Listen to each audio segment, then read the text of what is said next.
Hi viewers, welcome to our channel. ప్రస్తుతం మనతో పాటు ఇమ్మంది రామారావు గారు సీనియర్ జర్నలిస్ట్ ఉన్నారు. వారితో ఒకసారి మాట్లాడదాం. సార్ నమస్కారం. సార్ నమస్తే బాబు. ఏపీలో కూటమి ఒకవేళ అధికారంలోకి వస్తే చంద్రబాబు నాయుడు గారు సీఎం అయిన తర్వాత నారా భువనేశ్వర్ గారిని కూడా రాజకీయాల్లోకి తీసుకురాబోతున్నారని, ఆమెను ఎమ్మెల్సీగా చేసి ఒక మంత్రి పదవి ఇస్తారని చెప్పేసి ఒక వార్త అయితే వైరల్ అవుతుంది సార్. అంటే లోకేష్ గారికి సపోర్ట్ గా ఉంటుంది అని చెప్పేసి అన్నట్టుగా మాట్లాడుతున్నారు సార్. మరి దీంట్లో నిజం ఎంత ఉంది? నిజంగా అటువంటి పరిస్థితి రావచ్చు అంటారా సార్? ఇక్కడ ఒకవేళ అంటే this is too early to discuss. అంటే లోకేష్ బాబుకి సపోర్ట్గా భువనేశ్వరి ఉండడం కాదు, భువనేశ్వరికి సపోర్ట్గా లోకేష్ బాబు ఉండాలి. ఎందుకంటే రాజకీయాల్లో అనుభవం లేదు కదా. తర్వాత ఈ మధ్యకాలంలో రాజకీయంలో అనుభవం ఉన్నట్టుగా మాట్లాడుతుంది. ఆవిడ ఉపన్యాసాలు కూడా ప్రధానరంజకంగానే ఉన్నాయి. తర్వాత చెడ్డ లీగ్ తిరుపతిలో వచ్చింది. నేను కూడా రాజకీయాల్లో రావాలనుకుంటున్నాను, తిరుపతిలో నన్ను నిలబెడితే నేను గెలుస్తానా, ఇట్లాంటి జోకులన్నీ వేయడం ఉంటాయన్నమాట. ఉన్నాయి, జరిగాయి. అందువల్ల వీళ్ళు ఏం చేస్తారు, వీళ్ళు అంటే ఆవిడ కూడా ఇంట్రెస్ట్ ఉంది. ఇంట్లో ఉండి ఏం చేస్తారు, ఆవిడ చేయవలసిన పని ఏం లేదు కదా. ప్రధానరంజకంగా ఏదో దేవాదాయ శాఖ మంత్రులు ఏదో ఇచ్చినట్టయితే ఆవిడ హ్యాపీగా ఉంటుంది. టూరిజం మినిస్టర్ ఇస్తే హ్యాపీగా ఉంటుంది. అట్లాంటి ఇవ్వాలంటే మరి ఎన్నికల్లో పాల్గొలేదు కదా. ఎన్నికల్లో పాల్గొనప్పుడు ఎమ్మెల్సీని చేసి ఇవ్వాల్సి ఉంటుంది.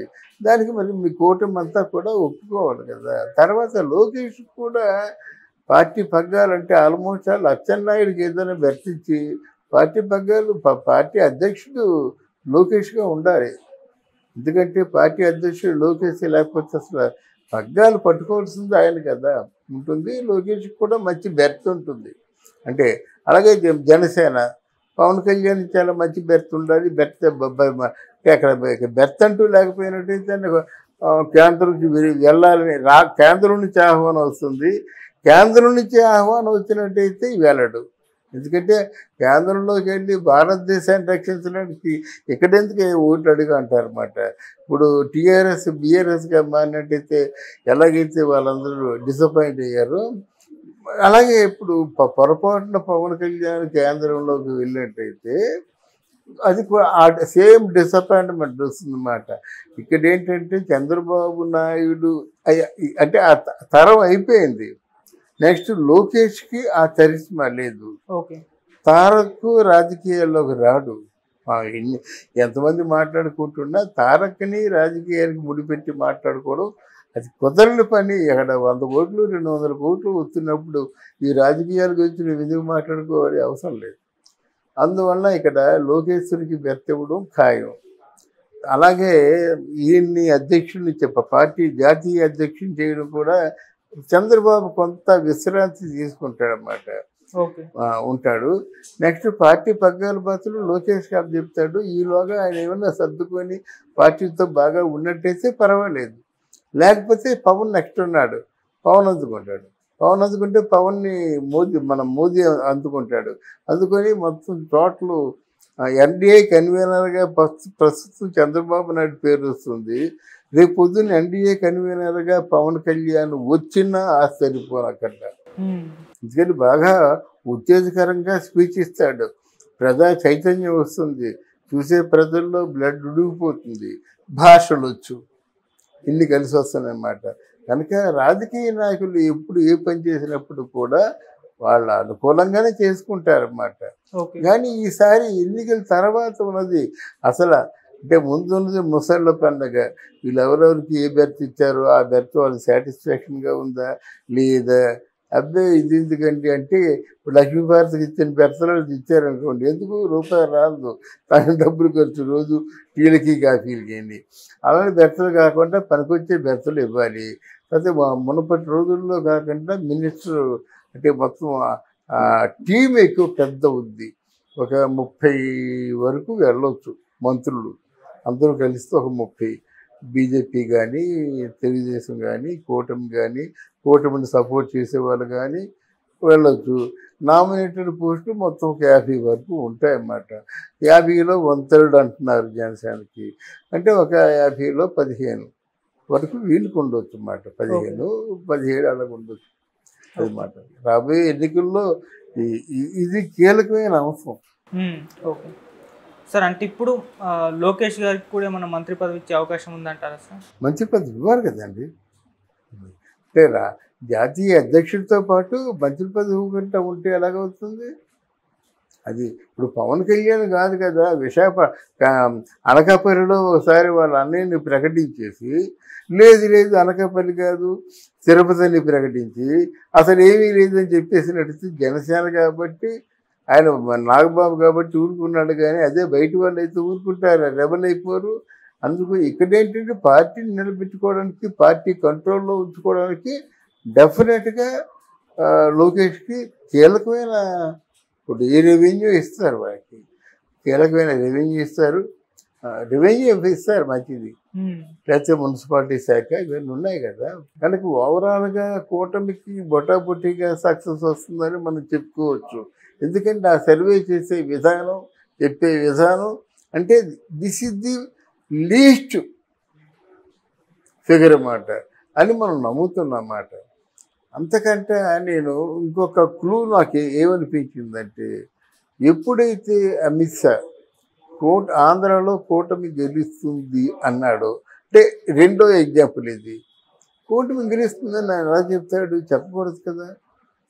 ఆంధ్రదేశంలో కూడా చాలా బాగుందని చెప్పాలి, లేకపోతే ఇంకేదో వాళ్ళు గెలుస్తారు వీళ్ళు గెలుస్తారు చెప్పాలి. ఖచ్చితంగా కూటమి గెలుస్తుందని చెప్పడంలోను అంటే మొత్తం టోటల్ ఎన్నికల కమిషన్ ఆఫ్ ఇండియా సహజంగా వాళ్ళ చేతుల్లో ఉంటుందని నేను నమ్ముతాను. ఎందుకంటే ఆ కౌంటింగ్ ఫిగర్స్, భారీ ఫిగర్స్ వాళ్ళు తెలిసిపోతుంది వాళ్ళకి. కనుక మోదీ చెప్పిన మాటైనా, అమిత్ షా చెప్పిన మాటైనా, చూసాయిగా చెప్పినప్పుడు కూడా, ఒక చిన్న లీక్ ఇచ్చినప్పుడు కూడా దాన్ని క్యాచ్ చేశాను నేను. అంటే వాళ్ళు తెలియకుండా చెప్పరు. అయితే వీరు గెలిస్తే మాత్రం ఊహనేలా గెలవరు, మేజీ ఫిగర్తో గెలుస్తారు అనే ఉద్దేశంతో నేను చెప్పాను. కానీ సర్వేని నమ్మకూడదు అని చెప్పకూడదు. మరి ఆ సర్వేలను బట్టి కదా రిజల్ట్స్ వస్తున్నాయి. కనుక అది కొంచెం ఎగ్జాజరేషన్ లేకుండాను చెప్తే దానికి సర్వేకి ఒక అర్థం ఉంటుంది. ఈ ఉదయం ఒక ఎనలిస్ట్ మాటలు విన్నాను నేను, ఒక పేరు ఎన్నికగల ఎనలిస్ట్ మాటలు. అప్పుడే ఆ పార్టీ గెలిచేస్తుందని వైసీపీ పార్టీ గుండు కొట్టించుకొని వచ్చానని, తిరుగులేదు ఒకవేళ వైసీపీ ఓడిపోతే నేను అసలు చెప్పను అని చెప్పాడు అన్నమాట.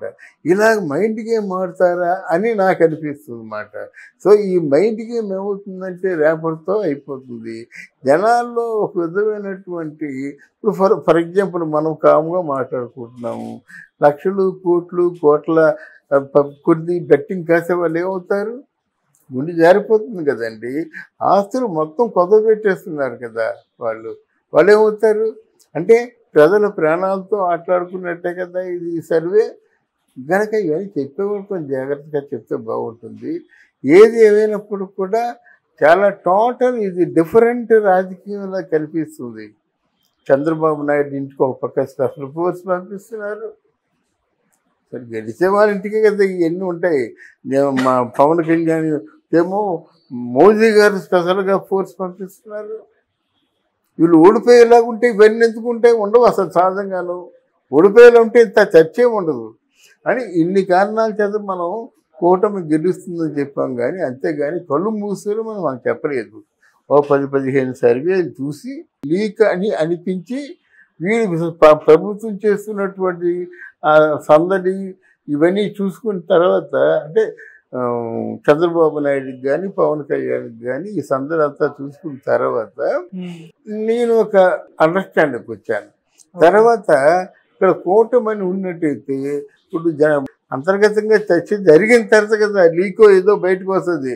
ఆయన కాదని మాలో మేము చూసుకుంటే మరి ఆయన ఎందుకు? అందువల్ల ఇదంతా కంప్లీట్గా అంతర్గతంగా ఈ చర్చోపచర్చలు జరుగుతున్నాయి. దాని తాలూకు విధానమే ఇది. ఇన్ని బెర్తులు ఇవ్వాలి జనసేనకి, ఇన్ని కేంద్రంలో కూడా అవకాశాలు ఉంటాయి. అలాగే జనసేనకు కూడా గెలిచిన వాళ్ళందరికీ మీరు బెర్త్ ఇవ్వాలి. ఇవన్నీ జనసేన కాదు, బీజేపీకి కూడా అంటే ఇవన్నీ బయటకు వచ్చాయంటే మొత్తం కూటమిలో ఉన్నటువంటి అధిష్టానంలో ఉన్నటువంటి అధినాయకుడికి కూడా ఇవన్నీ తెలిసి ఉండాలనే ఉద్దేశంతో ఇన్ని అంశాలు ఉండబట్టి నేను చెప్పగలుగుతున్నాను. కనుక కూటమి తప్పకుండా గెలుస్తుంది. ఈ సర్వేలు తెల్లబోయే పరిస్థితి వస్తుంది. ఆ తర్వాత వాళ్ళు ఏమంటారంటే ఎలక్షన్ సరిగ్గా అవి ముందే చెప్పేశారు జగన్మోహన్ రెడ్డి, ఎలక్షన్స్ని సజావుగా సాగనివ్వలేదు, పోలీసులు ఏకపక్షంగా వ్యవహరిస్తున్నారు, డబ్బు ప్రవాహంలో పారుతుంది. తర్వాత ఏంటంటే ఎలక్షన్ కమిషన్ కూడా ఆ ప్రత్యర్థుల మీద సరైనటువంటి యాక్షన్ తీసుకోవాలి. ఇవన్నీ మామూలే. తర్వాత ఓడిపోయిన వాళ్ళందరూ కర్రలు పట్టుకొని కత్తులు పట్టుకొని వెళ్ళి పరుగు తీయడం కొట్లాటలు అన్నీ మామూలే అన్నమాట. ఇదంతా ఒక పెద్ద మైండ్ గేమ్ జరుగుతుంది కనుక ఈ మైండ్ గేమ్ ఇక ముందైనా తగ్గించాలి. దాని ఫేక్ సర్వేలు ఇక ముందైనా ఉండాలి. ఎందుకంటే ఆ ఫేక్ సర్వే వల్ల కొంతమంది ప్రాణాలు కోల్పోయే ప్రమాదం ఉంది. Okay sir, thank you so much. Thank you.